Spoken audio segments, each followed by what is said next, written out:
Hello and welcome to another episode of the Agency Leadership Podcast. I'm Chip Griffin. And I'm Gini Dietrich. And today we're going to talk about getting creative with pricing right after this.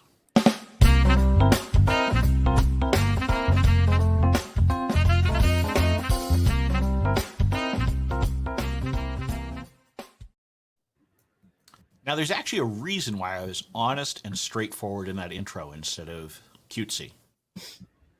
Because it's the underlying point of today's episode. It is. Which is that you need to be able to execute the basics before you get creative and fancy. That is true. And clearly, I cannot execute the basics on those intros, so I needed to go back to basics. I would just like to share that Chip said, okay, let's get started. How do we get started? So it's one of those days.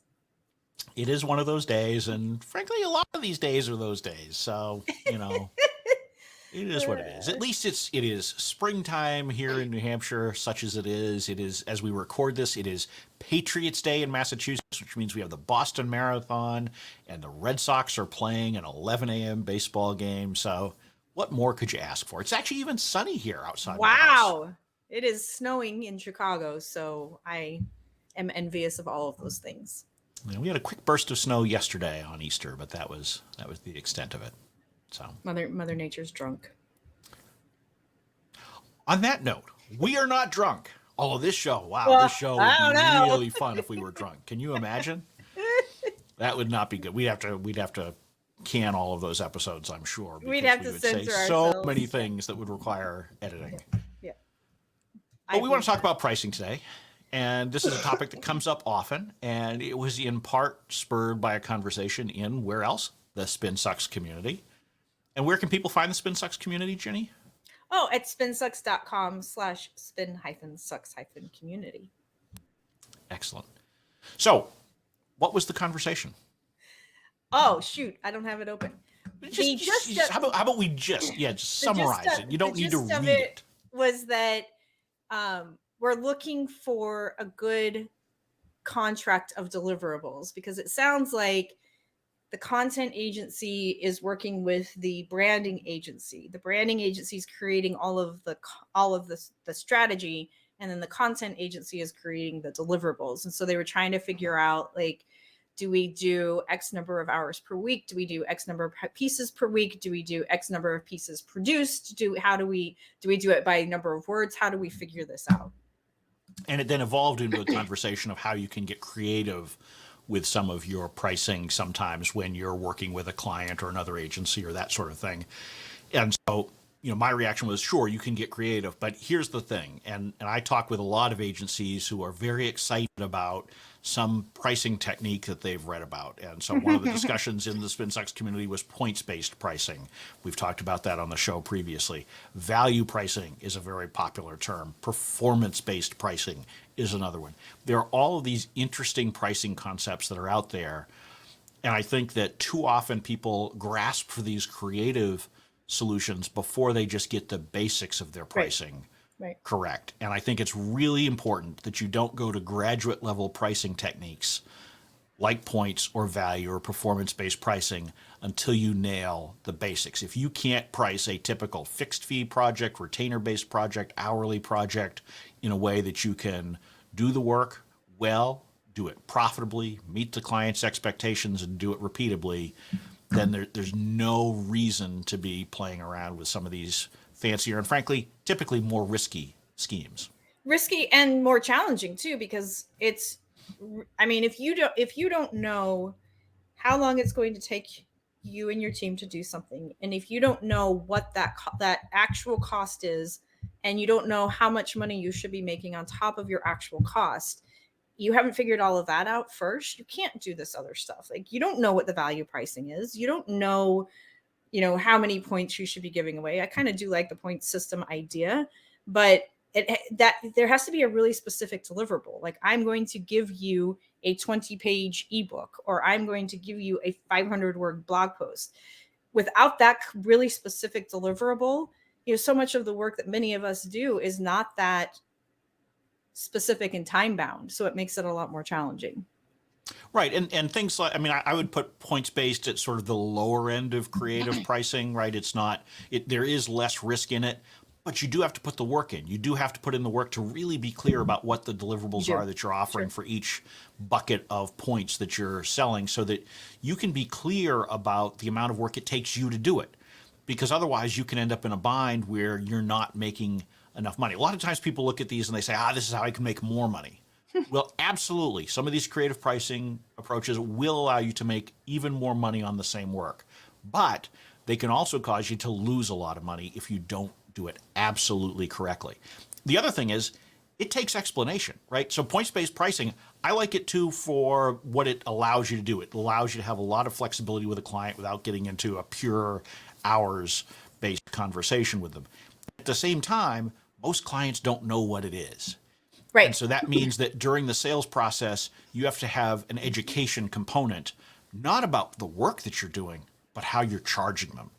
And so that adds a layer of complexity. It adds some friction that can make it harder to close the deal. So while it may be a good solution, you really do need to make sure that you can sell in other ways first so that you can then identify whether the pricing scheme is the obstacle or it's something else. I will tell you as well that I got myself into this several years ago where clients would come and say, well, can't you do performance-based pricing? And, in my younger days, I would say, sure. And we would try to figure that out. And what I was too immature and inexperienced to understand is there are lots and lots and lots and lots of things that go into performance-based pricing that you may not even have control over.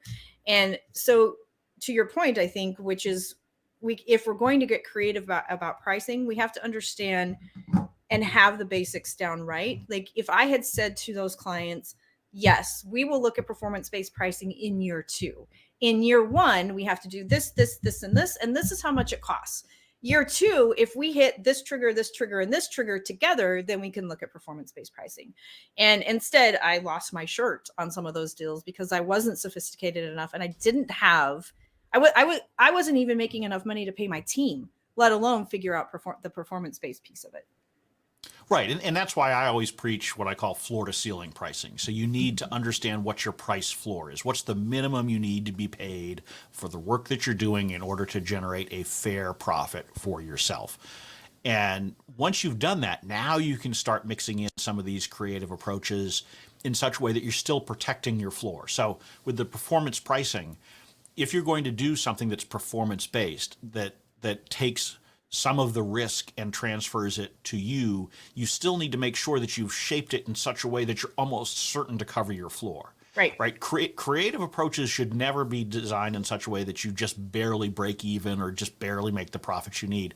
Creative is really a way to accelerate that, but only by knowing how you protect your backside and make sure that you don't have that worst possible outcome of losing money while working for clients. And it does happen. Clients do Oh yeah. sometimes cause you to spend more to execute the work for them than you actually make. Yep. So if you're designing this, let's say that we have the basics down and we on an average we make 30% profit on top of our floor. Could I then say, as an agency owner, all right, I'm willing to say, here's my floor, we'll do 20% profit. And then that extra 10% or more comes in through the creative pricing. Sure. I mean, if you're looking at something like performance, then yeah, it would make sense. Maybe what you do is you have some sort of a fixed fee that covers at least your costs. So maybe it's the protection it grants you is not that you're actually making a profit, but that it protects you from losing money. So that's your fixed fee that you would charge. And then your profit is dependent upon performance, and you're then betting that you don't have no performance, right? Right. And so now you have to be really careful because depending on how you structured it, you could end up with no performance. You could end up with zero results. Yep. Particularly if you get to a point where you're defining your performance in such a way that it's so far downstream from the work that you're doing that you've not only lost control, but you've also lost the ability really to track it. Right. Because it can be really difficult to collect the information that you need from the client if it's not something that's already in your possession and control. So I would always encourage you, if you're doing something like performance pricing, to have it be as close to the work you're doing as possible, so that ideally you and the client are both seeing the data in real time, and it's not something where you have to wait for the sales team to report back, yes, the work that Ginny did is what caused this sale to happen, and so now she'll get a percentage of it, right? I mean, that's, you Right. want to avoid that if at all possible, but clients obviously would much prefer to do that. They'll say, hey, I'm happy to pay you based on the amount of sales we make. Well, if it's an e-commerce situation, that may be fine, right? Because you may manage their Shopify store and you may see what sales happen, and so it's fine, right? You've got that level of knowledge of what's going into it. But if it's a B2B sale and it's an extended, sometimes it may be they first come into the pipeline based on the work that you're doing, but it's 3 months later that they actually make the sale. Is that actually going to be connected back to you correctly? Who Well, knows? that's exactly what I was going to say. So in my vast experience of doing this wrong, I really believe that you should not do any creative pricing with any client until you've been working with them for a year and you really truly understand. Because I can give you a great example of a prospect who said to us, we know we have multi-touch attribution, so we know first, middle, and last touch attribution. We know when they came in, what caused them to come in, we know the journey they took, and we know what they did last before they became a customer. And which sounds great, right? If you really have that multi-touch attribution model in place, fantastic. But we got in there and we discovered that that was something that they were aspiring toward, and they were looking at software to help them get there, but they were not there yet. They could do last touch attribution, but had I gone on the word of the prospect saying, yeah, we have multi-touch attribution, I probably would have created, and had not the experience I have, I would have created a performance-based model based on first touch attribution, because that's usually where the work that we're doing is first touch, when you can't track that. And I've also learned over the years that if you leave it up to the sales team, they usually take credit for your work, even if they didn't do it. So you can't really rely on that either. Right. So I would never, ever, and I feel really strongly about this, I would never recommend that you do any creative pricing with any client until you've worked with them for at least a year and you really understand the inner workings of their business before you go about that. Well, yeah, I would agree with that for these, what I would call extreme creative pricing. So performance, I think, is at the far end of the spectrum for creative pricing, because it involves a tremendous amount of risk on the agency's part. Yeah. And so I would agree on something like that. But I think some of the other kinds of creative things we've talked about, like points-based, you don't necessarily have to have the relationship. You need to have the experience through, whether it's with that client or just clients generally, pricing in a more normal fashion, so that you understand what it takes to do these kinds of projects, and you've really got that track record that you can then put into it, and you can really understand if you're shaping these packages correctly, if you're positioning them correctly, if you're going to be able to execute on them in a meaningful way, because otherwise, you don't know what's going wrong, right? So it could be that you structured your points wrong. It could be that you haven't explained them correctly. It could be, that you're not tracking things appropriately internally. There's all sorts of things, and so you don't know whether it's the pricing model that's to blame or whether it's something else. And you really want to make sure that you're in a position where you can identify if your creative pricing model is the problem.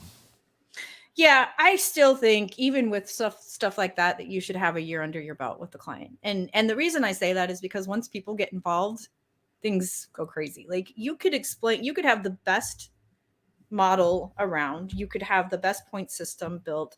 It could work perfectly for 8 clients, and for the 9th client, it all falls apart because either they didn't understand, or they were looking at things through their own lens, or their expectations were different than what you explained. Like you get people involved and everything goes to pot. So I would say do those kinds of things after you have, and certainly we can disagree on this, but I would never do that for our business until I had a year's worth of working with that client, for that very reason.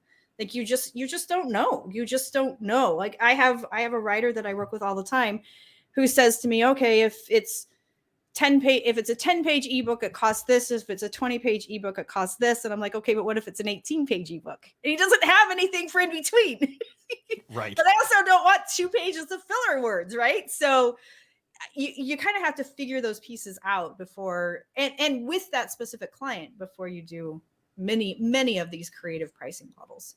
Yeah, and I think the other thing is you start to develop an understanding of what are the trade-offs of some of these creative pricing models, right? So let's look at points again in that regard. So if you're going to go to a points-based system, you're really commoditizing the work that you're doing. Right. Fair. Right. That's And so really it's fair. it's typically, better for occasions where you're really dealing with something like content production, right? That's the most common place that I've seen points-based, that and web maintenance, right?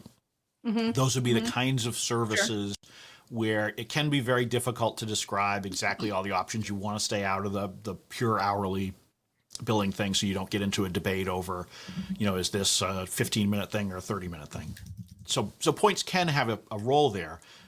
But what you really need to understand is that once you've done that, you're now turning it into more of a unit cost discussion as opposed to what's the value that you're creating for the client. And so that may be fine, right? You don't always need to be in a position where, you make all the work that you do as an agency sound all highfalutin and fancy and strategic, because sometimes an agency is hired to be arms and legs, and that's okay. That's okay. Right? Yep. Right? There's there's a lot of folks out there in the agency community that preach you shouldn't be arms and legs for your client. Why not? If they'll pay you for it and you can generate a good profit doing it, by all means, do it. That's what they need. Yes. Right? We need to be in the business of serving the client with what they need, not with necessarily what we would like to do. Yes. Hopefully there's some overlap. Hopefully the Venn diagram, intersects there. But, and so once you've done that, you are now much more of a service provider as opposed to a strategic ally of the client, right? Because once you get into those points things, it's really just, I'll have one of these, I'll have one of those, and one of these, right? It's the difference between going to a fast food restaurant and having a tasting menu from a 5-star chef, right? That's really the difference. That's a great analogy. That's a great analogy. And both can be profitable, right? Both can be very profitable. Yeah. There are plenty of 5-star chefs making tons of money, plenty not doing too well too, and fast food restaurants, some do great, some don't. It's not the method of delivery that matters, it's how you execute on it. Yeah, I think there are lots of different ways. There are lots of experts out there saying different things you should do. And even in the conversation in the Spin Sucks community, there was some debate over how to handle it and what to do. And, one person as a client said, I really like the points-based system, but he's also a communicator and he knows by trade and he knows, how that works. I think that there is a difference too. If your direct client contact does the work or has done the work that you're doing, that they're hiring you to do, that's different than the CEO hiring you to do the work who has no marketing experience. So there are lots of things that you should be thinking about. There are lots of things to take into account, but I think you're right. Get the basics down first and get it really, really right. Figure out how to make a profit, and then you can start looking at this kind of stuff. Yeah, and I think the last point that I would make is that if you're going to get creative, you need to understand what the reasonable worst case scenario is. And so, whether that's performance pricing and you assume that no sales happen or no conversions or whatever it is that you're tracking, if it's, points based, that it takes you twice as long to execute on something, what does that mean for you, right? You need to look at what the reasonable worst case scenarios are so that you say, okay, I'm comfortable with the risk that I'm taking of this creative approach to pricing. And those are the things that are very difficult to do before you have some real track record of good pricing in a normal pricing model. And I should put normal in quotation marks. Let's call them traditional pricing models for agencies, right? If you can nail those, now you've got the information and the inputs that will help you figure out what's the likelihood of success and what's the likely consequence of failure of this new pricing model that I'm trying. Yeah, and have people poke holes in it for you. They drop into the Spin Sucks community, drop into the SAGA community, ask people to poke holes into it. There are lots of people who have lots of different experience that can help you think this through for sure. Yeah, and that's one of the benefits is that we end every show with it depends, and that's because everybody does have a different experience, and so It truly taking does depend. it truly does depend, and if you can take all of these inputs and process them and understand how they're likely to work for you and what you're doing, you'll be in a much stronger position. And there's certainly room to experiment, right? I mean, I am a big proponent of experimenting, trying new things. Maybe try them on one prospect at a time as opposed to making a wholesale change to your Right. agency's pricing model all at once. Yes. Right? Because I've seen that too. Someone gets enamored with an idea and they're like, we're going to change everything. Tell you what, how about you try that with the next prospect that comes along, see how it works for them. If it works out, great. Now maybe you start trying it with some additional prospects and prove it, right? I mean, because these things are really essentially scientific experiments if you do them correctly, right? Right. And so you test your theory, you get your data, your inputs, and then you evaluate it, you make adjustments, and you kind of keep tweaking it. And then maybe after you've been doing it for 6 months or a year, you say, yes, this is the approach that's going to work for us. And so now we're going to pivot and try to do most of our engagements with this new pricing approach that we've come up with. But don't do it all overnight just because you read some Guru's article. Right. Wasn't it Thomas Edison who said, you can try something 10,000 times and it may only work once? Same kind of idea there. Yeah. And is that one time, can you replicate that ever again? Right. Right. So if you try something 9,999 times and the light bulb doesn't work, but on the 10,000th time it works, figure out if you can replicate that and actually build the light bulbs. Exactly. There you go. So hopefully this has caused a light bulb to go off for you. Oh boy. Listening to this episode of the Agency Leadership Podcast. I'm Chip Griffin. I'm Gini Dietrich. And it depends.